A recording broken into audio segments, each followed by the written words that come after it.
অন্য সময় হলে সুখ সবার আগে টিভির সামনে বসে থাকতো।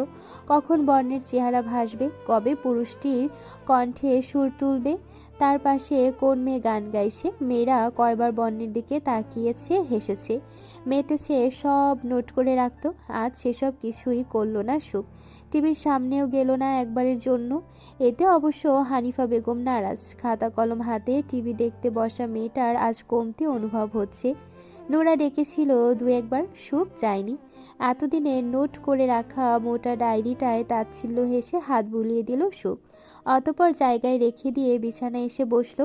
ফোন হাতে ইনস্টাগ্রাম স্ক্রল করতে বর্ণসহ আরও কজন শিল্পীদের মুখে আসলো কেবল। না চাইতো স্ক্রল করে গেল সুখ। মন বলছে দেখতে হবে না, কিন্তু হাত যেন ছাড়তে চাইছে না ফোন। তামিজ শিকদার ব্যবসার কাজে বাহিরের দেশে আছেন বিগত 2 সপ্তাহ ধরে। রোজ কথা হলেও ব্যস্ততার কারণে কাল কথা হয়নি সুখের সাথে। ফোন বালিশে ঠেকিয়ে সুখ নিজ থেকেই তাকে কল দিল। রিং হওয়ায় খানিক পরে রিসিভ হলো। ভদ্রলোক কোনো এক হোটেলে উঠেছেন সে দেশের, খাবার খাচ্ছে। সুখের ঠোঁটে হাসি ফুটল, হাতের ইশারায় করল আব্বু কখন আসবে? ভদ্রলোক হাসলেন অমায়িক। খুব শীঘ্রই। বর্ণ ফিরেছিল ঠিক 2 দিন পর। সেদিনের পর থেকে আজ 3 দিন পেরোলো। গত দিনগুলো সুখ এক ঝলকও নিজেকে বর্ণের সামনে পেশ করেনি। অন্যদিন হলে সময় সময়ে কফি নিয়ে তার রুমে হাজির হয়ে যেত সে। গিটার হাতে গান ধরলে পাশে গিয়ে বসে থাকতো। অকারণেই তার কণ্ঠে বোবা ফুল নামটা ভীষণ আদরে শোনায়। সে ভাবতো বর্ণ তাকে ভালোবেসে এই নামে ডাকে, অথচ সেদিন বুঝলো না, ভালোবেসে নয়, বরং তুচ্ছ তাচ্ছিল করেই তাকে নামটা দিয়েছে বর্ণ ভাই। সে যে বোবা, মনের ভাব ঠোঁটে ফুটিয়ে তুলতে অক্ষম তা মনে করিয়ে দিতেই কলেজ থেকে ফিরে ঘরে আটকে ছিল সুখ। মেয়েটা অল্প স্বল্প ঘর কোনো বলতেই চলে। লক্ষ্য করা যায় গত কয়েকদিন ধরে তা আরও বেশি হয়েছে। নোরা এলো তখন। 6 বছরের নোরার কাছে সুখের হাত নাড়িয়ে কথা বলার ধরন অনেক পছন্দ। অবুধ মেয়েটা একবার কৌতূহল মিশ্রিত আফসোস নিয়ে বলেও ছিল, ইস সুখ, তুমি কি সুন্দর করে বলো। আমিও যদি বোবা হতাম, তোমার মতো হাত নেড়ে কথা বলতে পারতাম আর মানুষকে বোকা বানাতাম। বাচ্চা মেয়েটা হয়তো সেদিন বোঝেনি পৃথিবীতে কথা না বলতে পারাটা কত বড় ভয়ঙ্কর অভিশাপ। কথিত আছে মানুষ অভ্যাসের দাস। বর্ণ মানুক বা না মানুক, অথবা যতই অস্বীকার করুক, বোবা ফুল তার অভ্যাসে মিশে গেছে, যা সে এই কয়দিন এড়িয়ে গেলেও আজ কিছুটা হলেও অনুভব করছে। এই যেমন খানিক আগে কফি চাইলো, দিয়ে গেল একজন মেয়ে। সে তখন আশা রেখেছিল সুখ আসবে, অপেক্ষাও করেছিল বোধহয়, কিন্তু মেয়েটা এলো না। গিটার হাতে বারান্দায় বসেছিল।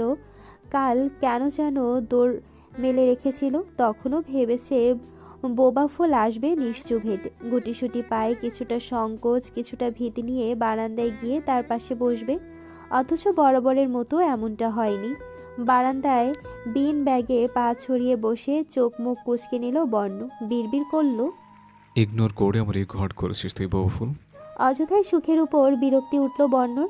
সে না হয় আশেপাশে ঘেঁষতে নিষেধ করেছে, তাই বলে এভাবে ইগনোর করবে? কফি হাতে নিয়ে সিঁড়ি দিয়ে ছাদের অভিমুখে রওনা দিল সে। বহুদিন ছাদে ওঠা হয় না। বিস্তর আকাশটা চোখ মেলে দেখবে একবার।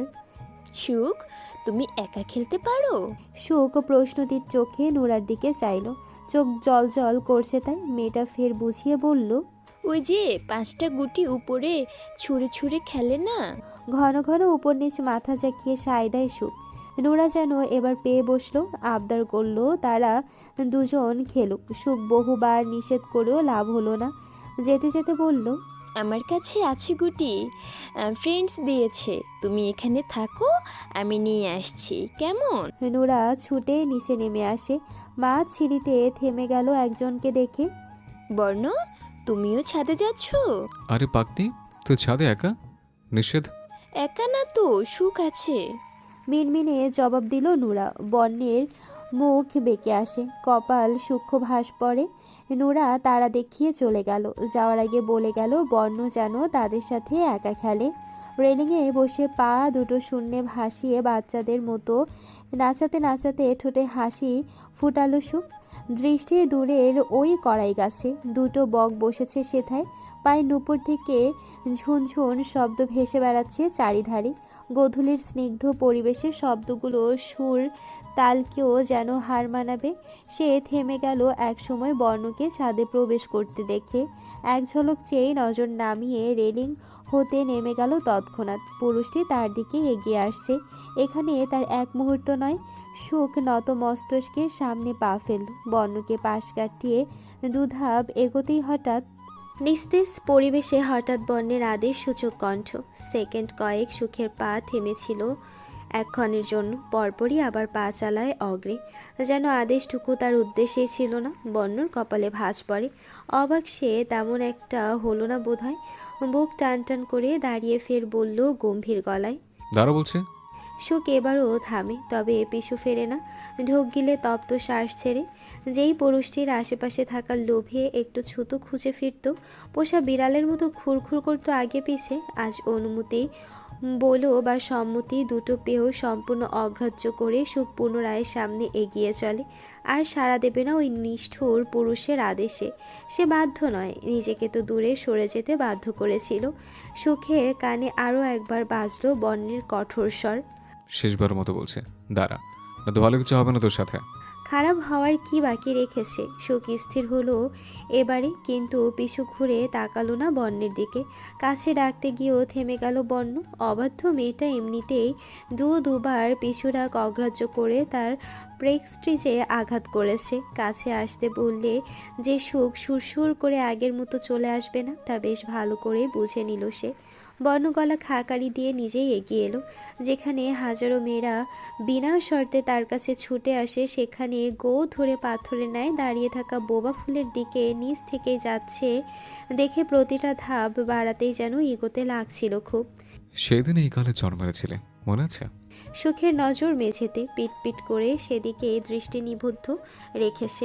বর্ণ বেশ নিকটে এসেই থেমেছে। চোখে চোখ রাখলে হৃদস্পন্দন যদি তালমাতাল ছোটে।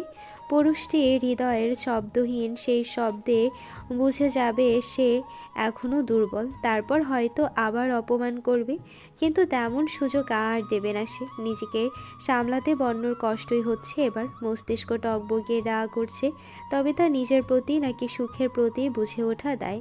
দাঁতে দাঁত নিষ্পেষিত করে তির্যক চোখে নজর নামিয়ে স্তব্ধ দাঁড়িয়ে থাকা সুখের মুখশ্রীর দিকে চেয়ে রয় বর্ণ। কিছু বলেছে, তার প্রত্যুত্তর না করে দাঁড়িয়ে থাকার সাহস পেল কোথায় মেয়েটা।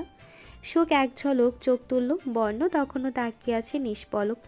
এখনই যেন সুখকে ভস্ম করে দেবে চোখের আগুনে। ঘড়ি ধরা ৩৫ সেকেন্ড আগে করা প্রশ্নের জবাব দেওয়ার ইচ্ছে হলো সুখের। নিঃশব্দে দুদিকে মাথা নেড়ে জানালো তার মনে নেই। জবাব এলো এতক্ষণ পর, তাও মিথ্যা। গমগমে গলায় ধমকের সুরে বলে ওঠে বর্ণ, এখনই চোখের সামনে থেকে দূর হ। আর এক মুহূর্তে এখানে দেখতে পেলে তোর গাল আর আমার হাত। অবিলম্বে মেজাজ খারাপ হয় সুখের। রেখেছে নিজ থেকে, নিজে হেঁটেই তার সামনে এসেছে, আবার হুমকিও নিজেই দিচ্ছে। দুহাত কিরমিরিয়ে জেদি চোখে তাকিয়ে রইল সে। এক পাও সরল না নিজের জায়গা থেকে। বর্ণ চোখ ফেটে তাকায়। এই মেয়ে কি এমন অবাধ্য হতেই থাকবে সমানে? সুখকে হাত কিরমির করে এক দৃষ্টে মাথার দিকে চেয়ে থাকতে দেখে সুচালো স্বরে বলল আকস্মাৎ, আজকে চুল টানার ইচ্ছে আছে? চিৎকার করে বলতে খুব ইচ্ছে হলো, হ্যাঁ, ওই ঝাঁকড়া চুলগুলো একটা একটা ছিঁড়ে আকাশে উড়িয়ে দেওয়ার প্রবল ইচ্ছে আছে। তবে সুখ তৎক্ষণাৎ কিছু বলল না। নিঃশব্দে বর্ণের পাশ কাটিয়ে সিঁড়িতে উঠতে হুট করে পিছু ঘুরে বুড়ো আঙুল দেখিয়ে ইচ্ছের কথাটা জানান দিয়ে গেল। বর্ণের হাত মুঠ পাকিয়ে আসে আপনা আপনি।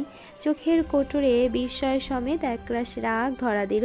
ভীতু বোবা ফুলের সাহস তবে আকাশচুম্বী বেড়েছেই কয়দিনে। নীলাম্বরে অভ্র মেঘের ছোটাছুটি খেলা চলছিল তখন। বর্ণর আর দেখা হলো না তা। রাগে আশপাশ ঝাপসা হয়ে আসছে তার। কফির কাপ ওখানে ছুঁড়ে ফেলে হনহনিয়ে সিঁড়ি পার করলো সে। সুখ নিচে এসে কিচেনে ঢুকলো। রুবায় তার আইজা সেখানেই আছে। নুরাকে দাদুর পাশে দেখা গেল, হয়তো আটকে রেখেছেন। বৃদ্ধা মানুষ, কত সময় একা একা বসে থাকা যায়। সুখ, ভালোই হলো এসেছিস। এই চাটা তোর বড় বাবাকে দিয়ে আয় না। সুখের চোখ জ্বলে উঠল। হাতে ট্রে নিতে নিতে ইশারায় জানতে চাইল, বড় বই এসেছে? সে তো কাল রাতেই ফিরেছে, একদিন হতে চললো। তোর খেয়াল আছে এসবে? থাকিস তো কোণে কোণে। হিস, জ্বলন্ত একটা মানুষ কাল থেকে এসেছে অথচ সে জানেই না। সুখ জিভ কাটে, ট্রে নিয়ে ফুরফুরে মনে এগিয়ে গেল সিঁড়ি বেয়ে। বড় আব্বু ঢাকায় থাকে মাসের কম বেশি সময়, ব্যবসাটাও ওখানেই। এখানেরটা দেখার দায়িত্বে আছেন তামিজ শিকদার। সেই হিসেবে আব্বুকে কাছেই পায় সুখ। এক হাতে ট্রে ধরে রেখেছে, অন্য হাতে দরজার টোকা দেয় সুখ। উকি দিলে দেখতে পাওয়া যায় ভেতরে অবস্থানরত ভদ্রলোক রকিং চেয়ারে গা এলিয়ে মুখের উপরেই বই মেলে রেখেছেন। বইখানা চোখ হতে ইৎস নিচে নামিয়ে চশমার আড়াল থেকে দরজার দিকে দৃষ্টি ফেললেন আজাদ শিকদার।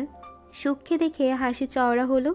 উঠে বেডের দিকে যেতে যেতে বললেন, অবশেষে আমার সুখ পাখির দেখা মিলল। তবে এসো এসো, ভিতরে এসো। ভদ্রলোক কোলে বালিশ নিয়ে সেথায় বই রেখে পুনরায় চোখ ডুবালেন। সুখ হাসি মুখে ট্রেটি টেবিলে রেখে চায়ের কাপ এগিয়ে দিয়ে নিকটে দাঁড়ালো। ঘন ঘন পল্লব ঝাপটে দাঁতে নখ কুটে রুমময় নজর বুলিয়ে দুবার পরখ করে নিল সুখ। ভদ্রলোক আর চোখে তার কার্যকলাপ দেখে মনে মনে হাসলেন বোধহয়, তবে পুরোটা সময় নিশ্চুপ রইলেন। সুখ হতাশ মনে উৎসুক চোখে কতক্ষণ আজাদ শিকদারের দিকে তাকিয়েও ওনার পক্ষ থেকে কোনো মন্তব্য পেল না। হাতে হাত বাজিয়ে সুখ ভদ্রলোকের দৃষ্টি আকর্ষণ করে বুকে দমিয়ে রাখা প্রশ্নটা করেই ফেললো হাত নেড়ে চেড়ে। আমার চকলেট? আজাদ শিকদার সুখের ইশারা বুঝে মুখটা দুঃখী দুঃখী করলেন। জবাবে বললেন, এবারে তো আনা হয়নি। সুখের মুখ কুঁচকে আসে অসন্তুষ্টিতে। চার কাপের দিকে ইশারা দিয়ে বলল, তাহলে জানিয়ে যাই। অবাক হয়ে পরপর শব্দ করে হেসে ফেললেন ভদ্রলোক। সুখকে নিজের কাছে টেনে নিয়ে বললেন, সুখ পাখির ফেভারিট চকলেট আনতে বড় আব্বুর ভুল হয় নাকি কখনো? সুখ নিজেও হেসে ফেলল। হাত বাড়িয়ে দ্রুত চকলেট বক্স বের করতে তাড়া দেয়। চকলেট শেষ হয়ে গিয়েছে আরও 3 দিন আগে। তার মন খারাপের সুযোগে নুরা পাকনিটা ফিনিশ করে দিয়েছে সব। 2 হাতে বক্স আঁকড়ে ধরে সুখ জানতে চাইল, নুরার তোফা আপি পেয়েছে? ওরা তো আগেই নিয়ে গেছে। আমি সবার শেষে। মন খারাপের ভান করল সুখ, যেন ব্যাপারটা ভীষণ ব্যথিত করেছে তাকে। সুখ পাখির গোলা আলাদাভাবেই রেখেছিল বড় আব্বু, কিন্তু তার তো এই চলে পাক ধরা লোকটার কথা মনেই নেই। তাই বাহাত কোনো রকম কানে ঠেকিয়ে করুণ চোখে অসহায়ত্ব টেনে এনে সরি বলে নিল সুখ। ভদ্রলোক মুচকি হাসতে সন্তুষ্ট মনে সে বেরিয়ে গেল। তার যাওয়ার পানে অপলক চেয়ে রইলেন আজাদ শিকদার। তিনি সব সময় নিজের সন্তানদের চেয়ে সুখকে বেশি ভালোবেসে এসেছেন, যেন মেয়েটার নিজের অক্ষমতা নিয়ে কখনো মনক্ষুণ্ণ না হয়, নিজেকে সবার চেয়ে কোনো অংশে কম মনে না করে। সুখ যাওয়ার ক্ষণকাল পর বর্ণ এলো কক্ষে। তাকে দেখে গম্ভীর হয়ে গেলেন আজাদ শিকদার। ছেলের সাথে কথা বন্ধ করেছেন সেদিন, যেদিন মিশমিকে সাথে এনে তাকে বিয়ের মনোভাব ব্যক্ত করেছিল। শুধু ব্যক্ত নয়, বিয়ের ডেটও ফিক্স করে রেখেছে। বর্ণ ডিভানে গিয়ে বসলো মুখোমুখি। উভয়ের মুখশ্রী গম্ভীর। আজাদ শিকদার অন্যত্র নজর সরিয়ে রাখলেন। ছেলের মুখ দেখলেই রাগে পিত্তি জ্বলে উঠছে তার। কথা ছিল। তোমার সাথে আমার কেন থাকতে পারে বলে মনে হয় না। নিজের সিদ্ধান্ত যেখানে নিজে নিতে শিখে গেছো। কাটকাট গলায় প্রত্যুত্তর করলেন ভদ্রলোক। পরদিন মিশমির পরিবার এলো শিকদার বাড়ির দোরগোড়ায়। সংবাদটাই আজাদ শিকদারকে দিতে গিয়েছিল বর্ণ। অনিচ্ছা সত্ত্বেও ভদ্রলোক তাদের সম্মুখে বসলেন। মুখে অনুপরিমাণ হাসির রেখা খুঁজে পাওয়া যাবে না। বাড়ির কর্ত্রীরা ক্ষুণ্ণ মনে আপ্যায়ন করছেন। মেহমানদের অসম্মান করা এবাড়ির ধর্ম নয়। এছাড়া ছেলে যেহেতু সিদ্ধান্ত নিয়েই নিয়েছে, তার সম্মান রক্ষা করাও জরুরি। সুখ নিচে নামবে না নামবে ভেবেও মনের কৌতূহল দমিয়ে রাখতে না পেরে ধীর পায়ে ড্রয়িং রুমের কিছুটা দূরে এসে দাঁড়ায়। বর্ণ তখন সেখানে উপস্থিত। পাশে মিশমির দাঁড়িয়ে আছে সহাস্যে। তার চোখ দেখেই বোঝা যাচ্ছে মেয়েটা কতই না খুশি। বর্ণ ঠোঁটের একপাশে হাসি দেখেই বুকটা ধক করে ওঠে সুখে। হৃদযন্ত্রটা যেন থেমে গেল এক মুহূর্তের জন্য। মিশমিকে পেয়ে পুরুষটিও নিশ্চয়ই ভীষণ খুশি। সহ্য ক্ষমতা সুখের কমে এলো। সে ধীরে ধীরে পিছিয়ে যেতে নেয়। নিঃশ্বাস আটকে এলেও উপরে দাঁতে দাঁত খিসে রয়। বেখেয়ালে বর্ণের চোখ গেল তার দিকে। তাকে দেখে ঠোঁটের হাসি বাড়ালো বইকি। বর্ণের হাতের মিষ্টির প্লেট ছিল। এক ঝলক সুখের দিকে চেয়ে হাতে মিষ্টি তুলে নিল সে, এবং আচমকাই আকস্মাৎ মুখে মিষ্টি পুড়ে দিতে বিস্মিত চোখে তাকালো মিশমি। বিশ্বাস করতে কষ্ট হচ্ছিল। বর্ণ নিজ হাতে তাকে মিষ্টি মুখ করালো। সে বাকশূন্য চোখে হতভম্ব হয়ে তাকিয়েছিল অল্পক্ষণ। বর্ণ ঠোঁট বাঁকিয়ে হেসে বলল মৃদু স্বরে, নতুন জীবনে পদার্পণের জন্য শুভকামনা। Best of luck. তুমি পাশে থাকলেই সব কিছুই বেস্ট হবে। I wish. বর্ণ ঠোঁটের হাসি প্রশস্ত হয়, আর চোখে চেয়ে সুখকে দেখা গেল না। এত দ্রুত চলে গেল মেয়েটা, আর একটু থেকে যেতে পারত। পরের দিন থেকে পুরো দমে বিয়ের তোড়জোড় শুরু করে দিল মিশমি ও তার পরিবার। শপিং থেকে শুরু করে জুয়েলারি সব মনের মতো হয়েছে। বর্ণ ক্রেডিট কার্ড মিশমির হাতে তুলে দিয়েছে নিজের। মেয়েটা এত ভেতর ভেতর বিস্ময়ে বাকরুদ্ধ। বর্ণ সত্যি এত কিছু করছে তার জন্য। শপিংয়ে তুফাকে সাথে নিয়েছিল মিশমি। প্রথমে যাবে না বলায় বর্ণর ধমক খেয়ে হাস্যহীন মুখে গাড়িতে গিয়ে বসেছিল। অভ্র গেল তার পাশে বসে। হানিফা বেগমের মিশমিকে মনে ধরেছে প্রচণ্ড। বর্ণের পাশে মডার্ন মেয়েটাকে ভীষণ মানিয়েছে কিনা তিনিও সঙ্গে যেতে আবদার রেখেছিলেন। পরে মিশমির অসন্তোষ মুখ কুশ্রী দেখে আর কথা বাড়ায়নি। সুখ তখন গার্ডেনে বসে দোল খাচ্ছে। ফোর্থ ফ্লোরের বেলকনি থেকে বর্ণের গিটারের মৃদু টুংটাং আওয়াজ ভেসে আসে। হবু বউয়ের সাথে যায়নি নাকি? সুখ দীর্ঘশ্বাস ছেড়ে গা ছেঁকে মাথা থেকে সেসব চিন্তা বের করে দিল। দোলনায় পা তুলে বসে বই মেলে ধরল বেখেয়ালি মনোযোগে। সামনে ইয়ার ফাইনাল এক্সাম, প্রচুর পড়া বাকি। যে পুরুষ কোনো কালেই তার আপন হবে না, তার জন্য গুমড়ে মরে কী লাভ? ফলাফল তো প্রতিবার শূন্যই বেরোবে। কিন্তু আবেগের মুহূর্তে এসব বিবেকের কথা যে শুনতে চায় না অবাধ্য মনটা। চোখের সামনে শখের পুরুষকে অন্য নারীর সংস্পর্শে দেখলে না চাইতো বুকটা কেঁপে ওঠে বারংবার। তার ভালোবাসা যে এক দুটো দিনের ছিল না, গত 5 বছর ধরে প্রতিটি মুহূর্ত, প্রতিটি সেকেন্ডের তিল তিল করে মনের কোণে গড়ে ওঠা নিঃশব্দ অনুভূতির সাম্রাজ্য। বর্ণর গিটারের আওয়াজ পেয়ে লাফাতে লাফাতে বাড়ি থেকে বেরিয়ে এলো নুরা। সুখের কাছে ছুটছে সে। অন্যদিকে গিটারের আওয়াজ কর্ণগোচরে পৌঁছাতেই সুখ গুটিসুটি পায়ে তার রুমে গিয়ে ঘাপটি মেরে বসবে, তবে একা নয়, নুরাকেও টেনে হিঁচড়ে সাথে নিত। সঙ্গী থাকলে ধমক অথবা বকা খেতে খুব একটা খারাপ লাগে না, যদিও বর্ণ তেমন একটা ধমকাতো না ওই সময়টায়। বর্ণ গিটার বাজাচ্ছে। সুখ পাখি, তুমি কি আজও যাবে না? মন খারাপি ভঙ্গিমায় শুধালো নুরা। সুখের মতো তারও কাজটা অভ্যাসে পরিণত হয়ে গিয়েছে, যদিও প্রথম প্রথম বিরক্ত লাগতো। বর্ণ চোখ বুঝে যখন গান ধরতো, ওপাশ থেকে সুখ অপলক দৃষ্টি মেলে তাকিয়ে থাকতো কেবল, যেন দুজন হারিয়ে যেত ভিন্ন জগতে। এতে তার প্রয়োজনটা কোথায় ঠিক বুঝতে পারতো না নুরা। বিরক্তিতে উঠে আসতে নিলে সুখ হাত চেপে ধরে করুণ চোখে তাকালে তা উপেক্ষা করে চলে আসতে নুরার ছোট্ট মনটাও সায় দিত না। এই ব্যবহারটা আবার তুফার উপর প্রয়োগ করে দেখার সাহস করেনি সুখ। আপি পাশে থাকলে অগোচরে বর্ণ ভাইয়ের দিকে তাকিয়ে চোখে তৃষ্ণা মেটাতে পারতো না যে। পুরনো দিনের কথাগুলো আরও একবার স্মরণ করে তপ্ত শ্বাস ফেলল সুখ। অনুভূতি সব অপাত্রে কি তবে দান করে এলো এতদিন? আর কখনো যাব না বলে দিলাম তো সেদিন। তুমি একাই যাও নুরা। হাতে থাকা খাতায় কলম কষে কথাটি লিখে দিল সে। এতদিন বিপরীত পক্ষ থেকে কিছু পার লোভে তো তবে আর না। সেদিনের এত অপমানের পরে বেহায়ার মতো তার পাশে গিয়ে বসার প্রশ্নই ওঠে না। তারও আত্মসম্মান বোধ আছে, বাবা সবসময় বুঝিয়ে এসেছে। যেইখানে তোমার সম্মান থাকবে না, অবহেলা, অপমান, অকৃতজ্ঞ ছাড়া মনে রেখেও সেই সম্মান তোমার উপযুক্ত নয়। মনের দিক থেকে কিছুটা ভীত হয় সুখ বাবার উপদেশটা সব জায়গায় প্রয়োগ করতে পারতো না, তবে এখন থেকে করার চেষ্টা করবে। দেখতে দেখতে বিয়ের দিন ঘনিয়ে এলো। শহরের শেষ প্রান্তে অবস্থিত নামি দামি রিসোর্ট অর্কিড হাউস বুক করা হলো। বর্ণ চেয়েছিল বিয়ের খবর মিডিয়ার সামনে প্রকাশ না করতে, কিন্তু মিশমি শুনল না। হাজারো মেয়ের স্বপ্ন পুরুষকে আজ নিজের নামে দলিল করে নেবে আর পৃথিবীর সামনে তাদের পূর্ণতা তুলে ধরবে না। এমনটা হয় নাকি আবার? এতে বরং নিজের প্রতি অন্যায়ের সামিল হবে। অ্যাশ কালার ভারী লেহেঙ্গাটা নিঃসংকোচে জড়িয়ে আছে শরীরে। ঠোঁটে নিউড লিপস্টিক, কানে ঝুমকা, হাতের কবজিতে তোড়া তোড়া চুড়ির রিনিঝিনির শব্দ। শেষবারের মতো চোখের পাপড়িতে মাস্কারা লাগিয়ে ড্রেসিং টেবিলের সামনে থেকে উঠে দাঁড়ালো সুখ। ঠোঁটে হাসি ঝুলিয়ে ঘুরে ফিরে নিজেকে দেখে নিল সে। সিল্কি চুলগুলো ছড়িয়ে রাখলো পিঠে, কিছুটা সামনে এনে ফেলে রাখলো। সুখ নিজের হাতে সেজেছে। সাজবে না? আজ তো বন্য ভাইয়ের বিয়ে, সম্পর্কে তার কাজিন হয়। কত হই হুল্লোড় আনন্দ করা বাকি, অথচ বাড়ির অধিকাংশ মুখ গোমরা করে আছে। এই যেমন বড় মা ভদ্রমহিলা ক্ষণে ক্ষণে ছেলের উপর অভিমানের জোরে কেঁদে ফেলছেন, তাকে সান্ত্বনা দিতে ব্যস্ত হলেন ফ্যাকাশে মুখে রুবায়াত। আজাদ শিকদার কোথায় বেরিয়ে গেছেন কে জানে। তামিদ শিকদার দেশে ফিরেছেন কাল মধ্যরাতে। তিনিও পরিপাটি হয়ে ড্রয়িং রুমে এসে বসলেন। 2:30 বাজে, সবাই রওনা দেবে রিসোর্টের উদ্দেশ্যে।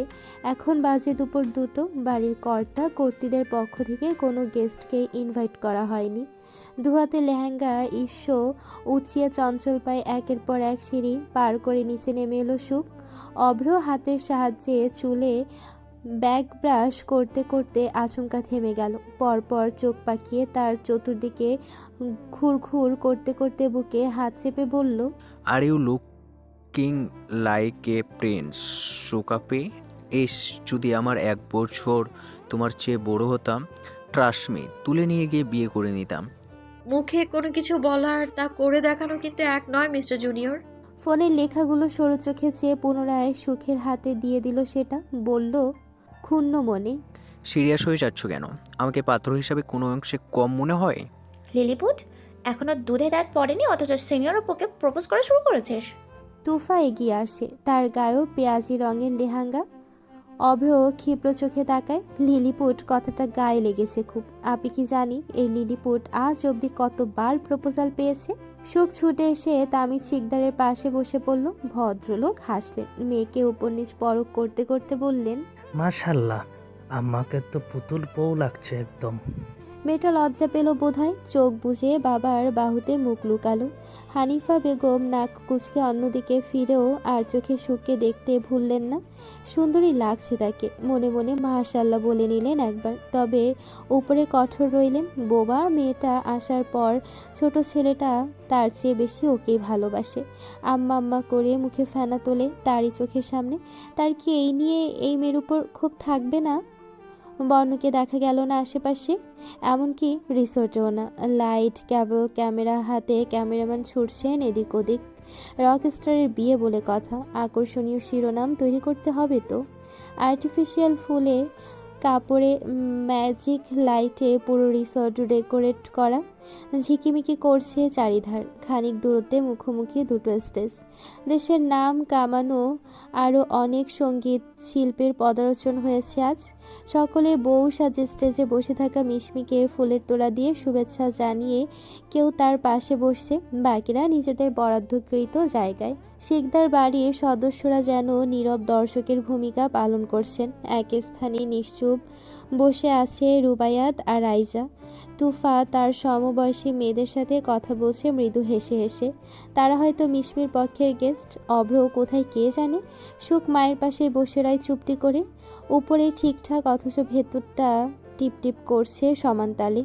রূপকথার গল্পে রাজকুমারের মতো সকলের চোখে তাক লাগিয়ে বর এলো ঘোড়ার পিঠে চড়ে।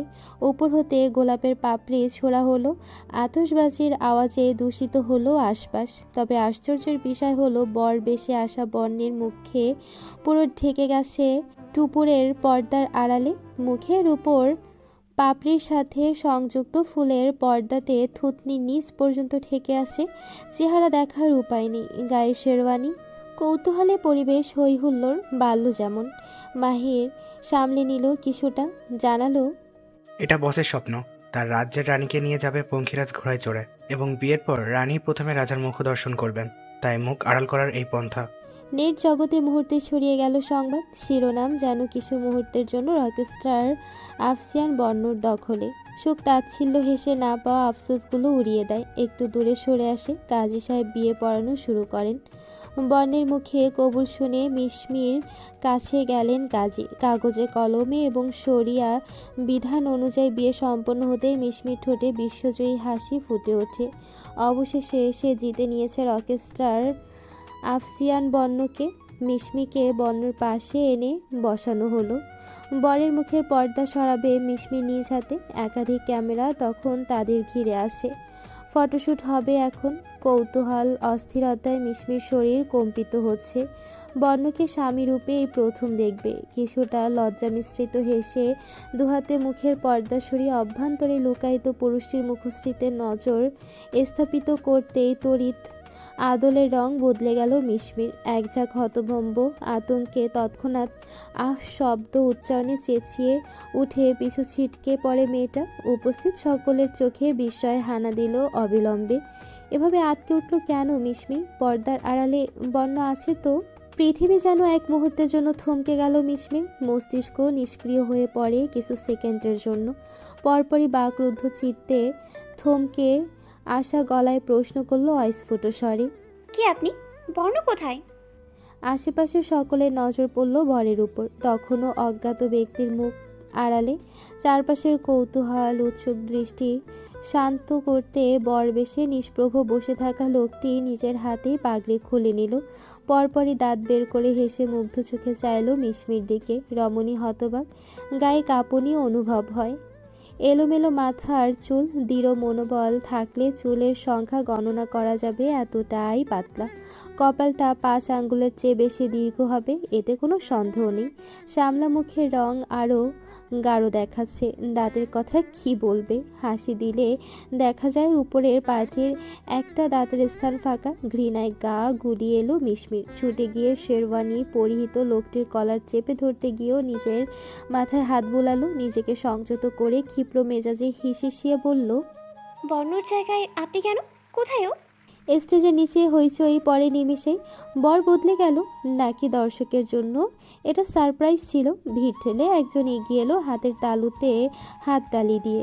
সাদা কালো ডোরাকাটা ছোট রুমালে মুখ ঢেকে আছে।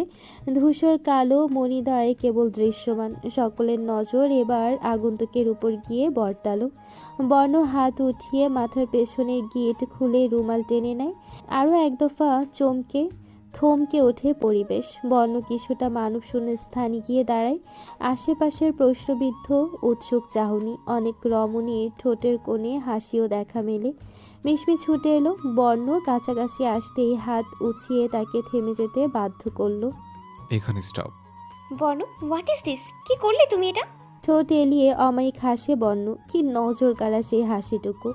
স্তরে স্তরে অনড় চুলগুলো ডান হাতে এলোমেলো করে মিশমিকে পরখ করতে করতে তাচ্ছিল কণ্ঠে বলে চলল, জেলা রংপুর, বক্সিবাজার, গলি নম্বর 15। সেখানে সকাল 10টা থেকে বিকেল 3টে পর্যন্ত ভিক্ষার থালা হাতে নিয়ে বসে থাকতে দেখা যায়। বয়স বেশি নয়, 40-এর আশেপাশে হবে হয়তো। ডোন্ট ওয়ারি, চট্টগ্রামে তার ফ্ল্যাট বাড়ি আছে, যার দাম মাত্র 7 crore। বোঝা যাচ্ছে ব্ল্যাক মানির কারবার। দুজনের টুনোটুনি সংসার চলে যাবে মিসেস সবুজ মিয়া। মিশমির চোখ ফেটে টুপটাপ পানি গড়িয়ে পড়ে আগে। হাতের মুঠোয় লেহেঙ্গা চেপে ক্রন্দনরত গলায় বলল, তুমি আমার সাথে এমনটা করতে পারো না বর্ণ। এমনটাই হয়েছে। স্বেচ্ছায় খুশি খুশি কবুল বলেছ, পেপারসে সাইন করেছ, আমি তো জোর করিনি। মিশমির ঘাড় বাঁকিয়ে তাকালো। অদূরে বর বেশে থাকা সবুজ মিয়াকে ঘিরে রেখেছে অনেকে। মুখের সামনে ক্যামেরার উপস্থিতি একের অধিক। এখনই হয়তো নেট জগতে তুলপাড় উঠবে। পুনরায় বর্ণের দিকে তাকিয়ে বলল মিশমি, ঠকিয়েছ। মানি না আমি এই রাস্কেলকে তো দেখে নেব, বাট তুমি? কথা বলার ফাঁকে ফোন হাতে তুলল সে। বর্ণ ধূর্ত হেসে বলল, লাভ নেই, কিছু নেই ওখানে। অস্থির শঙ্কিত চোখে চঞ্চল হাতদ্বয় দ্রুততার সাথে ফোনের স্ক্রিনে চালিয়ে কাঙ্ক্ষিত জিনিসটা সত্যি খুঁজে পেল না মিশমি। যেটা এতদিন খুব যত্নে গোপন করে রেখেছিল, সেটা আজ কোথায় উধাও হয়ে গেল।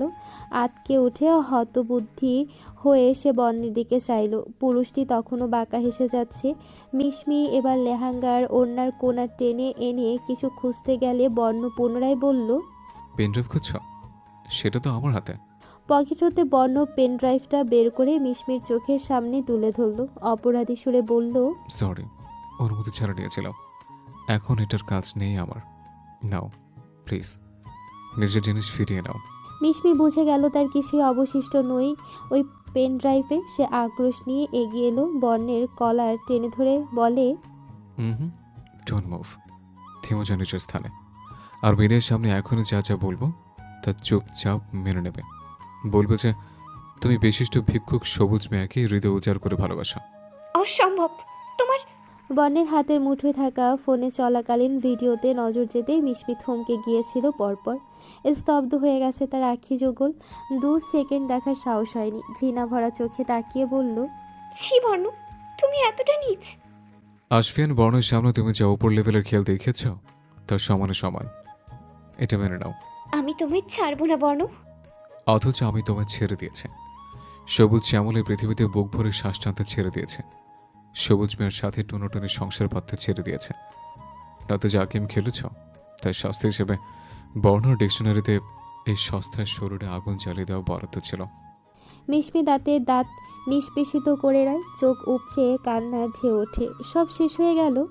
দুজনকে একত্রে ফিসফিস করে কথা বলতে দেখে কান্না ঘুষা শুরু হয়েছে কবেই। কি চলছে এখানে? সকলের মাথার উপর দিয়ে যাচ্ছে যেন। সবুজ মিয়া সগর্বে নিজের পরিচয় দিচ্ছে মিডিয়ার সামনে।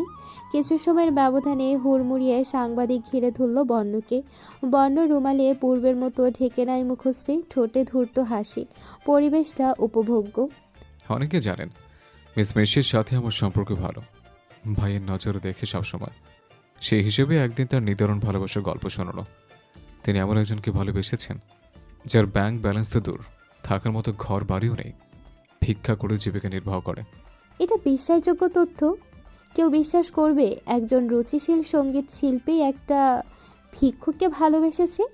এমন ধরনের নানান প্রশ্ন ছুড়ে এলো বর্ণের সম্মুখে। বর্ণ হাসলো আড়ালে, গম্ভীর সুরে বলল, অতপর ভিক্ষুক বলে কি সে মানুষ না? তার মন নেই? শুনেছে ভালোবাসা জোর করে হয় না, দুটি মনের মিলন নিঃশব্দে হয়েছে বিনা শর্তে। এখানে রং, বর্ণ ইত্যাদি ইত্যাদি ম্যাটার করে না। কিছু সাংবাদিক এবার ছুটে গেল মিশমির কাছে। মেয়েটা অনুভূতিহীন জড় পদার্থের ন্যায় নিস্তেজ চেয়ে আছে অদৃশ্যে। একজন প্রশ্ন করল, মিস মিশমি, আপনি সত্যিই ভালোবাসেন জনাব সবুজ মিয়াকে, যার জীবিকা নির্বাহের প্রধান মাধ্যম ভিক্ষা? কিন্তু এটা কিভাবে সম্ভব? মিশমি হঠাৎ অদূরে দৃষ্টি ফেলল। বর্ণর হাতে ফোন। তার দিকে তাকিয়ে ফোনখানা ঘুরিয়ে ফিরিয়ে দেখতে দেখতে তাকেই যেন কিছু ইশারা করছে। মিশমির গলা শুকিয়ে আসে, কান্না পায়। সে আরও একবার ঘাড় বাঁকিয়ে সদ্য বিয়ে করা স্বামীর দিকে চাইল। ঘৃণায় চোখ বিষ পড়ল যেন। কম্পিত সুরে বলল, হ্যাঁ বাসি। তাহলে প্রথম দেখায় চিনতে অস্বীকার করছেন কেন? সারপ্রাইজ দিয়েছেন রকস্টার সাহেব। মাথা কাজ করছিল না তখন। অনাকাঙ্ক্ষিত ঘটনায় কি না কি রিয়াক্ট দিয়েছি। আরও কিছু প্রশ্ন করতে চাইল তারা। মিশমি বিরক্ত দেখায়। সদ্য বিয়ে হয়েছে, টায়ার্ড লাগছে বলে দূরে সরে আসে। মিশমির মা এগিয়ে আসে। মেয়ের উপর রাগে মস্তিষ্ক টকবক করছে। বাহুতে চাপ দিয়ে তার দিকে ঘুরিয়ে জিজ্ঞেস করলো, কি সার্কাস হচ্ছে এখানে? এসবের মানে কি? ওই ফকিরের বাচ্চাকে তুমি ভালোবাসো মানে? জবাব দিতে পারল না সে। ঠোঁট কামড়ে ছলো ছলো তাকিয়ে রয়। সব কিছু ধ্বংস করে দিতে ইচ্ছে করছে। মন চাইছে ছুটে গিয়ে ওই ফকিরের বাকি দাঁতগুলো মাতুল মেরে ভেঙে দিতে। এমন তো হওয়ার কথা ছিল না। বর্ণকে নিজের করে পাওয়ার সাধনা এক নিমেষে নিঃশেষ হয়ে গেল। আমরা মিস মিশমির পুরো গল্পটা শুনতে চাই। আজ এই বিয়ের আসরে কি কি ঘটে গেল এখনো অনেকেই সবটা ধরতে পারছেন না। মিস্টার আসফিয়ান বর্ণ, আপনি কি দয়া করে মিডিয়াকে ক্লিয়ার করবেন? একজন মহিলা সাংবাদিকের কথায় বর্ণ কাজ ঝাঁকিয়ে বলল, শিশুর তাদের নিঃস্বার্থ জটিল প্রেমের কথা প্রত্যেকের জানা উচিত। অ্যাকচুয়ালি মিস মেশি নিজ থেকে বলেছিলেন তিনি এমন একজনকে ভালোবেসে ফেলেছেন। সত্যিটা জানাজানি হয়ে গেলে যাকে সমাজ মিডিয়ার তুচ্ছ তাচ্ছিল নজরে দেখবে, তার প্রেস্টিজে আঘাত লাগবে, রুচি নিয়ে প্রশ্ন উঠবে। আমি প্ল্যান করলাম তাকে তার ভালোবাসা পাইয়ে দেব। যেহেতু শুরু থেকে তার পার্টনার সম্পর্কে খবর হয়ে গেলে বিয়েতে সামলাতে হতে পারে, তাই আজকের এই আয়োজন। অবশেষে তাদের ভালোবাসা পূর্ণতা পেল।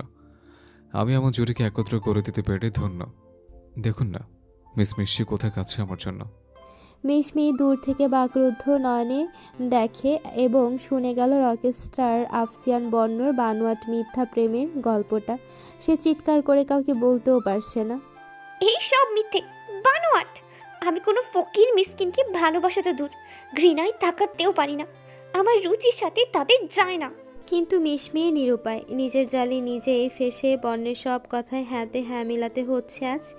কিন্তু এরপর সেও চুপ থাকবে না। একদিন আসবে, সেদিন আফসিয়ান বর্ণকে এমন অপমান ফিরিয়ে দেবে দ্বিগুণ। তার না হোক, প্রয়োজনে তার আপনজনদের টার্গেট করবে। গেস্টরা সকলে কেমন আর চোখে তাকাচ্ছে। মিশমির লজ্জায় অপমানে মাথা নামিয়ে নেয়। ইনভাইটেড বাকি শিল্পীরা চলে গেছে একে একে। নাক সিটকে কটূক্তি করতেও ভুলল না অনেকে। থেকেও গেল কয়েকজন। স্বচক্ষে বিনোদন দেখতে হবে তো। বিয়ের সংবাদে যেই মেয়েরা অনলাইনে হা হুতাশ করছিল, তাদের মন্তব্যের ফুলঝুরি বসেছে। তাদের রক স্টারের বিয়ে হয়নি, তবে কতজন আল্লাহর শুকরিয়া আদায় করছে। সুখ মুখ কুচকে ফোন রেখে দিল। হা হুতাশ করা মেয়েদের মধ্যে অনেকেই বিবাহিত। সুখ অনেকের প্রোফাইল ঘেটে দেখেছে এমন। ছি, স্বামী রেখে পরপুরুষের প্রশংসা করতে এদের বিবেকে বাঁধে না। চেয়ার ছেড়ে উঠে দাঁড়ালো সুখ। জনসমাগম থেকে দূরে এসে বসেছিল নুরার হাত ধরে। ধীর পায়ে এগিয়ে এলো তাজিম শিকদারের দিকে। বিয়ে যেহেতু হয়নি, এখানে বসে বসে কার মুখ দেখবে। চলার পথে আচমকা কারোর সাথে ধাক্কা লেগে পড়ে যেতে নিলে একটা হাত এসে ডান হাতের কবজি চেপে ধরল। সুখ চমকে তাকায়। অপরিচিত এক পুরুষ অবয়ব সামনে, যার হাতের মুঠোয় তার হাত আটকে। সুখ নিজেকে সংযত করে হাত ছাড়িয়ে নেয়। সরি মিস, অন্যমনস্ক থাকায় দেখতে পাইনি। সুখ কিছু বলল না। খানিক মাথা ঝাঁকিয়ে কৃতজ্ঞতা জানিয়ে মুহূর্ত ব্যয় না করে নুরার হাত পাকড়ে জায়গা প্রস্থান করে। অপরিচিত মানুষের সাথে কথা বলার অভ্যাস তার নেই, পুরুষের সাথে তো একেবারেই না। কানে ফোন চেপে রেখে মেহেরাব অদ্ভুত চোখে তাকিয়ে রইল সুখের গতিপথের দিকে। এতবার সরি বলল, অথচ মেয়েটা টু শব্দ কয়নি। স্ট্রেঞ্জ। বর্ণ আপন দম্ভ নিয়ে হেঁটে মিশমির সামনে এসে থামল। রমণী দাঁতের দাঁত চিপে রাগত চোখে তাকিয়ে নজর সরিয়ে নেয়। দুহাত মুষ্টিবদ্ধ। পাশে তার মা বাবাও রয়েছে। বর্ণ কিছুটা ঝুঁকে আসে। এক্সকিউজ মি, সেদিন ক্রেডিট কার্ড পেয়ে নির্দয়ভাবে যে লাখ লাখ টাকা উড়িয়েছিলেন, তা আপনার পিতা শ্রদ্ধেয় মুশফিক হায়দারের অ্যাকাউন্ট থেকে আমার অ্যাকাউন্টে সুদে আসলে ট্রান্সফার করে নিয়েছে। বাঁকা হেসে কথাগুলো শেষ করতেই মিশমি অগ্নিদৃষ্টিতে তাকায়। বর্ণ বলে উঠল তৎক্ষণাৎ, আচ্ছা ওকে, আমি কিছু মনে করিনি। আমরাই তো ভাই বোন। নিজ বক্তব্য শেষ করে সামনে এগিয়ে চলে বর্ণ। চোখে গগলস ঠেলে বরের সঙ্গে আসা ঘোড়ার পিঠে চড়ে বসল। মাহিরকে ইশারা দিল বাড়ির সদস্যদের ফিরিয়ে নিয়ে যেতে। বসের আদেশ মাথা পেতে নেয় মাহির। ঘোড়ার টকটকে আওয়াজ তুলে বর্ণ সরু পথে যাওয়া ধরে।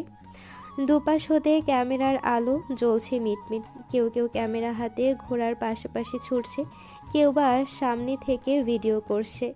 বর্ণর অধর বাঁকানো হাসি। ফট করে ঘাড় বাঁকিয়ে দূরে দণ্ডায়মান আইজার উপর নজর ফেলল সে। ভদ্রমহিলার চোখে প্রশ্নাতীত চাহনি। বর্ণর পাঠ করা কথাকে তিনি বিন্দু পরিমাণও বিশ্বাস করেনি, তা ওনার চোখে স্পষ্ট। তার পাশেই ছিল সুখ। চোখাচোখি হতেই মেয়েটা নজর সরিয়ে নিল দ্রুত। এভাবে তাকানোর কি আছে? টের বেটার হলে ঘোড়া হতে ছিটকে পড়লে কি হবে? মাহির যখন শিকদার পরিবারের সকলকে নিয়ে ফিরে এলো, তখন বর্ণ ড্রয়িং রুমে পায়ে পা তুলে সোফায় বসে আছে আয়েশি ভঙ্গিতে। আজাদ শিকদার খেপে গেলেন অযথায়। রুমে না গিয়ে সোফায় বসলো বর্ণের মুখোমুখি। বাকিরাও আর এদিক ওদিক গেল না। রুবাইয়াত, তামিদ শিকদার, আইজা এবং হানিফা বেগম স্থির হলেন সেখানে। আসল সত্যিটা তো জানতে হবে। সুখ ড্রয়িং রুম ভিড়িয়ে হেঁটে গেল সামনে। অভ্র সোফার হাতল লাফিয়ে হানিফা বেগমের গা ঘেঁষে বসতেই বৃদ্ধা মুখ কুঁচকে নিলেন। এত বড় হয়েও গা ঘেঁষাঘেঁষি গেল না নাতিটার। কি চলছে এসব? আজাদ শিকদার হাস্যহীন মুখে গম্ভীর গলায় প্রশ্ন করলেন। ছেলের কাজে প্রচুর রেগে আছেন ভদ্রলোক। বর্ণ গাছাড়া ভাব নিয়ে বলল, কোথায় কি চলছে? অসভ্য ছেলে, হ্যালি করবেন একদম। কি ঘটছে এগুলো? জবাব চাই খুনে। বড় হয়েছে বলে মন মর্জি করবে সব জায়গায়। আজকে যা ঘটিয়েছে ভবিষ্যতে মেয়েটার ক্যারিয়ারে প্রভাব পড়তে পারে। এটাই ওর প্রাপ্য ছিল, পেয়েছেও তাই। বর্ণ, যা জানতে চাইছি উত্তর দাও। নিজেকে সামলে খুব ঠান্ডা স্বরে বললেন আজাদ। তামির শিকদার একপল ভাইয়ের দিকে চেয়ে পরপর বর্ণর দিকে চাইল কৌতূহল মনোভাবে। কতদিন আগে একটা পার্টি ছিল আমাদের, হাসিয়াটে ড্রিঙ্ক ওভার নিয়ে ফেলেছিলাম। ওহো, ড্রিঙ্ক করো? এতটা অধপতন? বর্ণর কপাল কুঁচকে ভ্রুক্ষেপহীন অন্যত্র নজর সরিয়ে নেয়।